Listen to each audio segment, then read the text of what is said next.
आज हमारा टॉपिक है सिंपल सेंटेंसेस प्रेजेंट कैटेगरी 2। इससे पहले के वीडियो लेक्चर में हमने सिंपल सेंटेंसेस प्रेजेंट की कैटेगरी 1 को डिस्कस किया। आज हम सिंपल सेंटेंसेस प्रेजेंट की कैटेगरी 2 को डिस्कस करेंगे। तो चलिए अपना वीडियो स्टार्ट करते हैं। उर्दू में इसकी पहचान होती है पास है, में है, बहन भाई, दोस्त, रिश्तेदार हैं। पास है जैसे कि मेरे पास मोबाइल है, उसके पास लैपटॉप है, फैसल के पास गाड़ी है, उसके पास घर है। इस तरह के सेंटेंसेस जिनमें पास है का जिक्र आए वो प्रेजेंट की कैटेगरी 2 में आते हैं। में है जैसे कि इस पेन में इंक है, आपके लैपटॉप में तस्वीरें हैं, मोबाइल में गाने हैं, इस कमरे में 3 खिड़कियां हैं। बहन भाई, दोस्त, रिश्तेदार हैं जैसे आपके 2 भाई हैं, उसकी 4 बहनें हैं, उसके 3 दोस्त हैं। इस तरह के सेंटेंसेस प्रेजेंट की कैटेगरी 2 में आते हैं।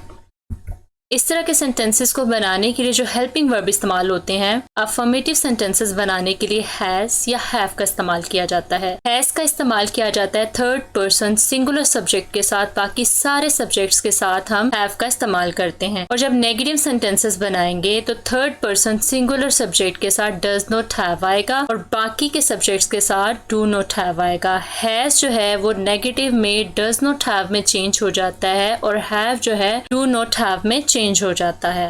आइए अब देखते हैं कि इस तरह के सेंटेंसेस को बनाने का रूल क्या है। तो अफर्मेटिव सेंटेंस बनाने के लिए सबसे पहले आएगा सब्जेक्ट, देन हैज आएगा या हैव आएगा according to the subject, then objective part आएगा। नेगेटिव सेंटेंसेस बनाएंगे तो सबसे पहले subject, then does not have या do not have according to the subject. अगर सब्जेक्ट हमारा थर्ड पर्सन सिंगुलर सब्जेक्ट है, लाइक किसी का नेम है, ही, शी, इट, इनके साथ हम लगाएंगे डज नॉट हैव और बाकी सारे सब्जेक्ट के साथ हम लगाएंगे do not have. Then sentence का ऑब्जेक्टिव पार्ट आएगा। इंटेरोगेटिव सेंटेंसेस बनाएंगे तो सबसे पहले अगर WH फैमिली मेंबर है तो वो आएगा, उसके बाद आएगा डज या डू, देन सब्जेक्ट आएगा और सब्जेक्ट के बाद हैव आएगा। डू डज सब्जेक्ट से पहले आएगा और सब्जेक्ट के बाद हैव आएगा, उसके बाद ऑब्जेक्टिव पार्ट आएगा। नेगेटिव इंटेरोगेटिव बनाएंगे तो सबसे पहले WH फैमिली मेंबर अगर सेंटेंस में है तो वो आएगा, उसके बाद आएगा डू और डज, देन सब्जेक्ट और सब्जेक्ट के फौरन बाद नोट आएगा। हमेशा नेगेटिव इंटेरोगेटिव सेंटेंसेस में सब्जेक्ट के फौरन बाद नोट आता है, देन आएगा हैव और उसके बाद सेंटेंस का ऑब्जेक्टिव पार्ट आएगा। तो आइए अब कुछ एग्जांपल्स के साथ इस टॉपिक को और अच्छे तरीके से समझ लेते हैं।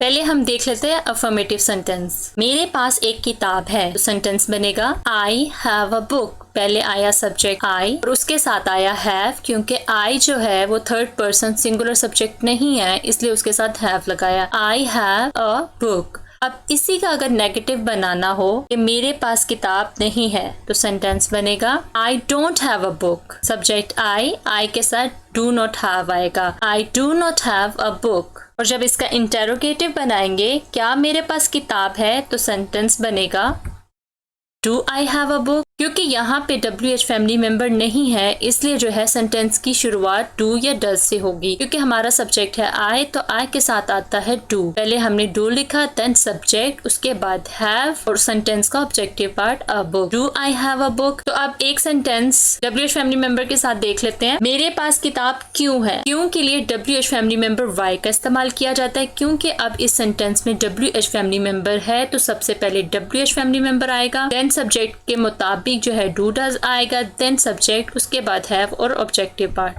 तो सेंटेंस बनेगा why do I have a book. अब इसी का नेगेटिव इंटेरोगेटिव देख लेते हैं। मेरे पास किताब क्यों नहीं है।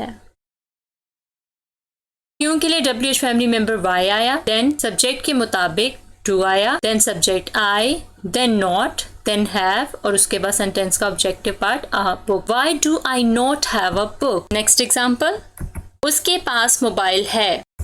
He has a mobile। सबसे पहले आया सब्जेक्ट ही के साथ आएगा हैज, क्योंकि he जो है थर्ड पर्सन सिंगुलर सब्जेक्ट है, देन सेंटेंस का objective part a mobile. He has a mobile। अब इसी का नेगेटिव बना लेते हैं। उसके पास मोबाइल नहीं है तो सेंटेंस बनेगा he does not have a mobile। सबसे पहले सब्जेक्ट आया he के साथ हम does not have का इस्तेमाल करते हैं क्योंकि he जो है वो थर्ड पर्सन सिंगुलर सब्जेक्ट है और थर्ड पर्सन सिंगुलर सब्जेक्ट के साथ आता है does not have। does not have लिखा, देन सेंटेंस का objective part a mobile. He does not have a mobile. अब इसका इंटेरोगेटिव देख लेते हैं। क्या उसके पास मोबाइल है। Does he have a mobile, क्योंकि यहाँ पे WH फैमिली मेंबर नहीं है इसलिए WH फैमिली मेंबर नहीं आएगा और टू और डज से सेंटेंस की शुरुआत होगी। क्योंकि हमारा सब्जेक्ट जो है वो थर्ड पर्सन सिंगुलर सब्जेक्ट है, उसके साथ आएगा डज। तो सबसे पहले हमने डज लिखा, देन उसके बाद हमने अपना सब्जेक्ट लिखा, सब्जेक्ट के बाद आया हैव और then a mobile. Does he have a mobile. अब WH फैमिली मेंबर के साथ इसी सेंटेंस को बना लेते हैं। उसके पास मोबाइल क्यों है, क्यों के लिए आएगा WH फैमिली मेंबर वाई।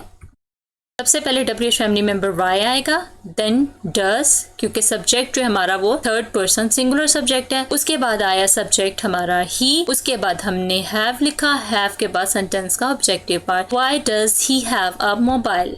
अब इसका नेगेटिव इंटेरोगेटिव बनाते हैं। क्या उसके पास मोबाइल नहीं है, तो सेंटेंस बनेगा, क्योंकि यहाँ पे भी WH फैमिली मेंबर नहीं है इसलिए WH फैमिली मेंबर नहीं आएगा। डू डज से हम स्टार्ट करेंगे सेंटेंस को। तो सब्जेक्ट है हमारा ही, जो कि थर्ड पर्सन सिंगुलर सब्जेक्ट है, उसके साथ हमने डज लिखा, डज, देन सब्जेक्ट ही, उसके बाद सब्जेक्ट के बाद हमने नॉट लिखा, देन हैव और फिर सेंटेंस का objective part, a mobile. Does he not have a mobile, क्या उसके पास मोबाइल नहीं है। अब इसी सेंटेंस को हम WH फैमिली मेंबर से बना लेते हैं। उसके पास मोबाइल क्यों नहीं है, Why does he not have a mobile? क्योंकि अब यहाँ पे WH फैमिली मेंबर है तो हमने सबसे पहले WH फैमिली मेंबर Y लिखा, देन डज लिखा, क्योंकि हमारा सब्जेक्ट जो है वो थर्ड पर्सन सिंगुलर सब्जेक्ट है। उसके बाद हमने नॉट लिखा, देन हैव और सेंटेंस का objective part, Why does he not have a mobile? अभी जो दो एग्जांपल्स हमने देखी वो पास है से रिलेटेड थी। अभी हम एक एग्जांपल देखते हैं मे है के सेंस से रिलेटेड। जैसे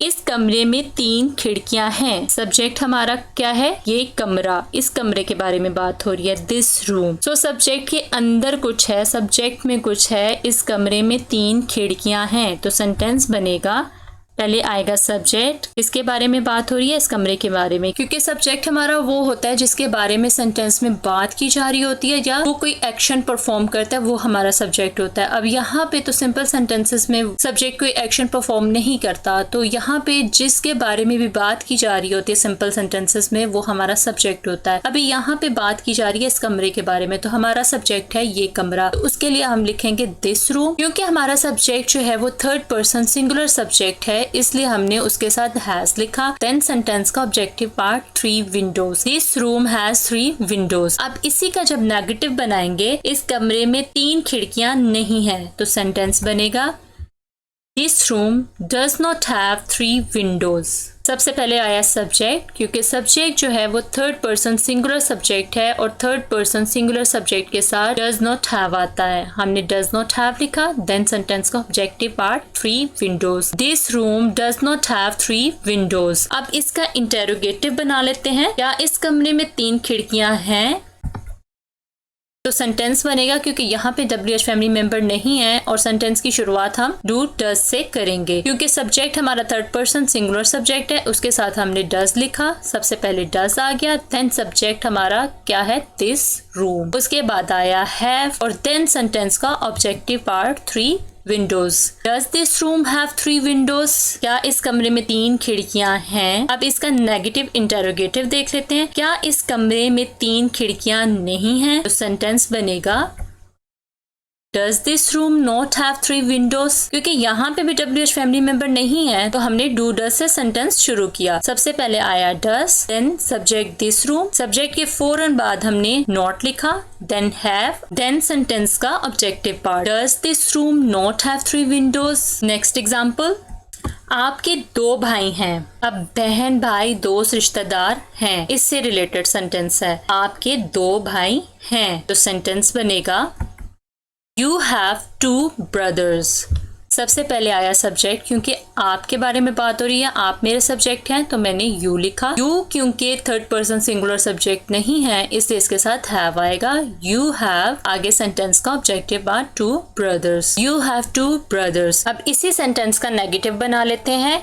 आपके 2 भाई नहीं है, तो सेंटेंस बनेगा You do not have 2 brothers। सबसे पहले आया सब्जेक्ट यू, क्योंकि यू जो है थर्ड पर्सन सिंगुलर सब्जेक्ट नहीं है, इसलिए इसके साथ हम do not have लिखेंगे। Do not have, then sentence का objective part, 2 brothers। You do not have 2 brothers। अब इसका इंटेरोगेटिव बना लेते हैं। क्या आपके 2 भाई हैं? तो सेंटेंस बनेगा do you have two brothers? तो सबसे पहले क्योंकि यहाँ पे WH फैमिली मेंबर नहीं है इसलिए वो नहीं आएगा। डू डज से सेंटेंस को हम शुरू करेंगे क्योंकि यहाँ पे सब्जेक्ट जो हमारा वो थर्ड पर्सन सिंगुलर सब्जेक्ट नहीं है, इसलिए हमने यहाँ पे डू से सेंटेंस को शुरू करेंगे। सबसे पहले आएगा डू, देन हमारा सब्जेक्ट यू, उसके बाद आएगा have, then two brothers. Do you have two brothers? और जब इसी का नेगेटिव इंटरोगेटिव बनाएंगे तो क्या आपके दो भाई नहीं हैं, तो सेंटेंस बनेगा do you not have two brothers?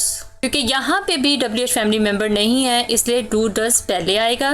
क्योंकि सब्जेक्ट है हमारा यू, उसके साथ आएगा डू। सबसे पहले आ गया डू, देन सब्जेक्ट यू, उसके बाद आएगा नॉट, नॉट के बाद आएगा हैव, उसके बाद आएगा to brothers. Do you not have two brothers? आज की वीडियो में इतना ही। आई होप कि आपको ये वीडियो पसंद आई होगी। अगर ये आपको वीडियो पसंद आई हो तो मेरे चैनल को सब्सक्राइब कीजिएगा, वीडियो को लाइक एंड शेयर भी कीजिएगा। Thank you so much for watching this video.